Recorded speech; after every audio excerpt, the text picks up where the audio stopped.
নমস্কাৰ। আজি আপোনালোকক শুনাবলৈ লৈছোঁ কবি সত্যজিৎ কাকতীয়ে লিখা মোৰ ভাল লগা কেইটিমান কবিতা। কবিতা নং 1।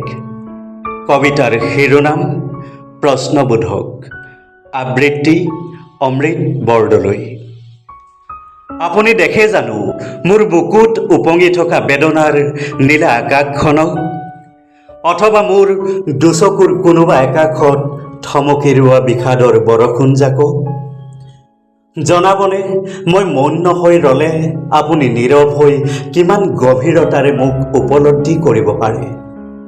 আপুনি যে কয় ফাগুনৰ বিবৰ্ণ শূন্যতাৰে হেনো বিয়পি আছে আপোনাৰ বুকু, তেন্তে কওক পলাশৰ জুই জ্বলি থকা আধৰুৱা কলিজাখন লৈ কিদৰে আপোনাৰ কাষ চাপো? কবিতা নং 2। কবিতাৰ শিৰোনাম সাম্প্ৰতিক। বাৰিষাৰ ৰাতিৰ অনুভূতিবোৰে দুচকুৰ কোনোবা একোণত সংগোপনে মৌনতাক মেৰিয়াই সেমেকে। ইফালে আপোনাক মনত ৰাখোঁতে ৰাখোঁতে হৃদয়ত মোৰ একোকে নুজুৰে। হৃদয়া কাষত এদিন ডাৱৰ হৈও বৰষুণ হ'ব নোৱাৰা প্ৰণয়ৰ সেই মূৰ্ছিত সুৰভি, আৰু আপোনাৰ অভাৱত মৰহি যোৱা দুচকুত সপোনৰ সেই বিক্ষিপ্ত পাপৰি এতিয়া মোৰ পংকিল কবিতাৰ মাজে মাজে। আপোনাৰ নামৰ স্মৃতি এবুকু এতিয়া মোৰ বুকুত সময়ে অসময়ে আৱেগিক্ত এজাক বৰষুণৰ দৰে। কবিতা নং 3। কবিতাৰ শিৰোনাম কুশলেই আছো মই।